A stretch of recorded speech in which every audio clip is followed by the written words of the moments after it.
Hey y'all, I'm James Wright and welcome to my shop. Today we are doing the second video in the desk shelf series, and this one is, this is going to be a lot of fun. This is beefy and it is interesting, and there's going to be some fun joinery in this. Made a few mistakes along the way, but we'll take a look at that and dive into making this.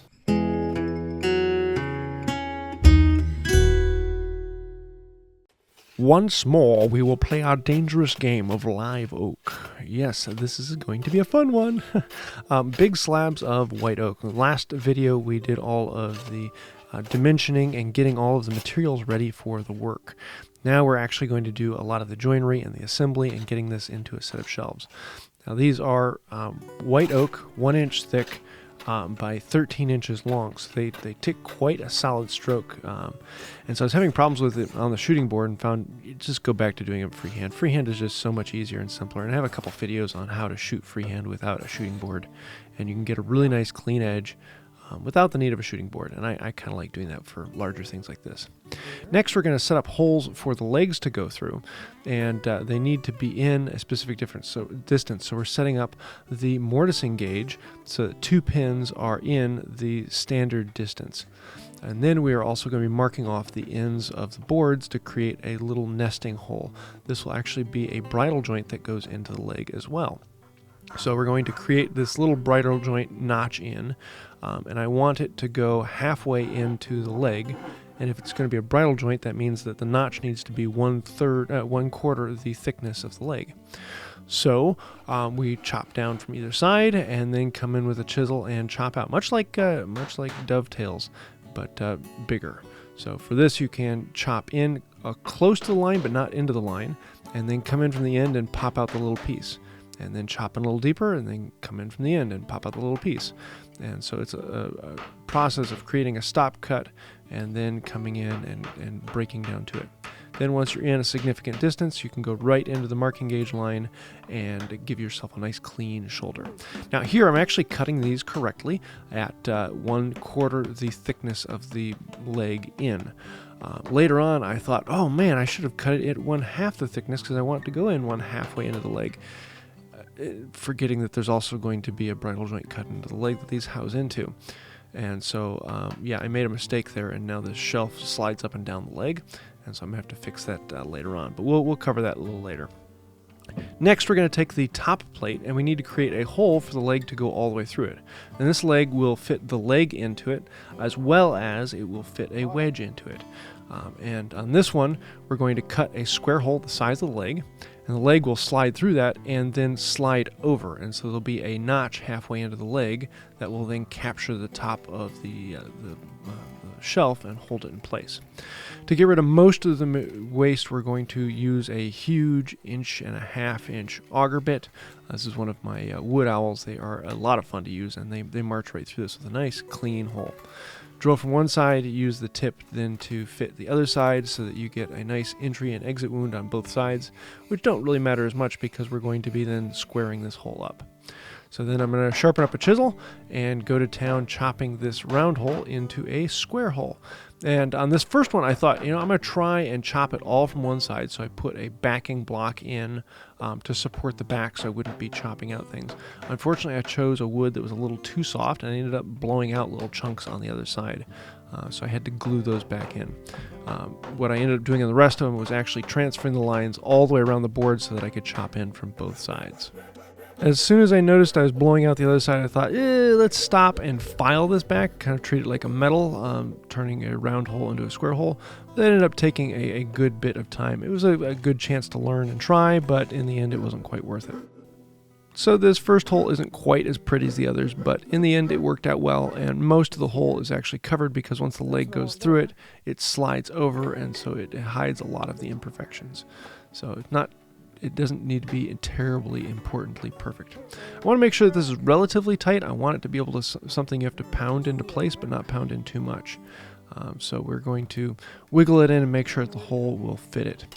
Next, we're going to cut a housing joint into the leg, and we need to make sure that we're cutting a slot the thickness of the top, not the thickness of the leg. I'm telling that because I ran into that problem as well. I marked it out, and then right about here I realized, whoops, I marked it too wide. I marked it the thickness of the leg, not the thickness of the top. So we're going to come back and remark the thickness of the top, not the thickness of the leg. Chop down on either side with the saw, and then we can come in with a chisel and clean this out down to the line. Always aim up. We don't want it to be blowing out on the other side. Chisel from both sides and keep halving the distance down to the line until you get really close to it, and then you can go right into the line. Check the gap to make sure it fits nicely into the shelf. And so now this whole thing can slide into the hole and then slide over and lock the shelf. And so the shelf will not slide down. So now we want to put those wedges that we created in there. You can see how I put it in here. The back of this is square. There's a little bit of a gap there. That gap is important. We want to measure the amount of that gap and then mark it on the other side. It just so happened to be the same distance if I put the bevel on there. So I used the bevel of the gauge, the bevel of the chisel as a marking gauge. So now it's playing a game of connect the dots. We want to connect that line to the other side and create a slope that matches the wedge exactly. You can see there's a crack there that was developing. It was already cracked. This just pushed it apart, so I actually had to glue that up, and I don't remember if I got that on camera or not. But the wedge comes up in, holds it all in place, and so the wedge keeps the leg from sliding out, and then the leg captures the top, and so the top won't move along, and it's really kind of nice. We're going to be adjusting the wedges a little later, but for right now we will work on that. And so off camera I cut the slots in the bottom shelf, this one is going in, too big. Oops. And so now it slides down, and so I had to put a couple 2x4s the right measurement to hold it at the right height, rather than having a housing joint in it. We're going to cut holes now in the arch so that the arch will slide into the legs. So it's easiest to clamp it into place and then put marks on the side where it interacts with the leg. We can then transfer these marks across the top and create a square that this will then slide through. Just because it's on an angle doesn't mean it's really crazy difficult. It just means we've got to spend a little time and work on it. Now I cut one of these beforehand, experimenting and playing with it, and so we're going to use that to cut the other one. These were formed in the last video, and they're a lot longer than they need to be because I wasn't sure where I'd want to cut it at. So I made one of them to about what I wanted and then shortened it a little bit, and then just kind of went by eyeball. There's no particular measurement to it. And then I used that one to lay out the marks on the second one, and we can cut that off. So we can cut off a little bit on either end until we get this arch to the right length. I'm leaving these all rough because we're going to do all the cleanup and finishing, all the chamfering on the next video. So now we need to transfer the square onto where we were going to cut it. So we cut those lines on the sides to mark exactly where the leg will intersect. And we can use that same mortising gauge settings that we had earlier to put that onto there. And here I was having problems with the head actually being clamped down too much, and I wanted to take it off because I've been using this pretty much always in that auger. But I needed to change it and put it in the other brace, so that means I had to take it out. Now, when drilling these, I just eyeball what would kind of line up with the lines. It doesn't have to be perfect because they're not quite as big. It's not quite as big as the square, so there's a little bit of gap on the other side. And then chisel it out. Play a game of connect the dots. Go halfway through from one side, and then halfway through from the other side, and connect the two sides together. You can use the side of your chisel to make sure that the inside plane, that nothing is sticking out, and you have a nice smooth edge on both sides. It takes a little bit to do this, and it's kind of a mind game to wrap around getting that all in there and fitting the angles. But once you do, it tends to work out pretty well. And eventually you'll get to the point where the leg goes through the hole. And that's what we want. Repeat it, do it on the other end, and we will now have something that can slide down on.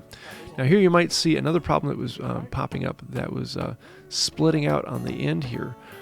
I didn't have a good lamination on this one when laminating it up at one point, and the clamp just didn't squeeze it. And so the lamination busted out when putting it back in. But that's okay. The nice thing about this is you can always reglue it. And so I'm going to load that up with epoxy and clamp the snot out of it and put it back into place. One of those things you learn. I could go and relaminate a new piece. I thought maybe I could get away with it, but in the end I couldn't. So we will work with it. But oh well, that's life. There are a lot of little mistakes, a lot of little things to learn, and that's one of the fun things about doing it yourself and going with a new design and new things that are just kind of fun and experimenting to play with. So we're going to wake up with some epoxy. This is Total Boat High Performance, and wiggle it as far down into the groove as we can. And then clamp the snot out of it. I don't need a huge amount of pressure, but I do want to close up the gap, and so the clamps are there to close the gap, not to provide gluing pressure for the glue. Epoxy doesn't need the pressure. But we're going to clamp it up, and if you use a little bit of wrap, you can glue it on spots that are, or you can clamp it on spots that have glue. And then like that, let it sit overnight and take it apart. And yeah, I did actually clamp this one down. That was a pretty significant squeeze on there. I love hand screw clamps. They are enjoyable to use. So once that is done, we can then smooth off all the excess glue, clean it up, and then do the detail work we needed that we didn't get before, so we can drive it down on and do the final testing on it. So we're going to trim this up and clean the surface and let it slide down in. Now, one of the problems with this is you have to work one end and then work the other end and then work one end and then work the other end, because if it moves any amount, it slides them out of alignment and they're harder to get in. But with a little bit of patience, you can work these all the way down on, and just like that, you've got the basics of the shelf. It is done and ready for the detail work. We're going to have to do a lot of chamfering and cleanup and detail on this, and I'm looking forward to actually doing that and seeing how this all comes together, because there are some interesting little aspects of this one I've never quite run into before. So it's all together now. That is one really beefy set of shelves. Now let's finish this thing in another video. So there you have it. The shelves are functional now. There are a few mistakes that I made. I cut the slots in the bottom shelf too deep. I was going to recess them and have a mating joint into the leg. So now the shelf can slide up and down, and I have to figure out how to fix that. But we'll be coming to that as we go. If you want to see the whole build series, I've got a link to that down below where we did all of the rough measurements and looking through the design.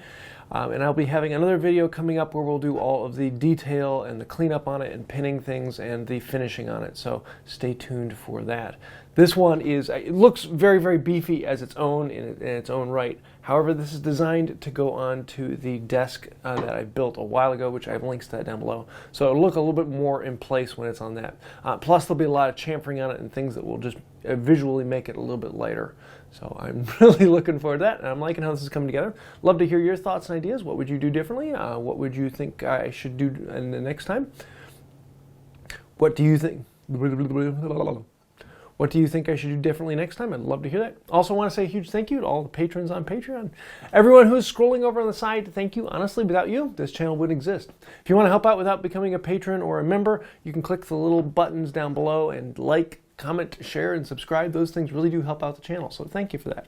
Patrons and members, you really are the ones quite literally keeping the lights on and keeping this channel going. So thank you, and until next time, have a wonderful day.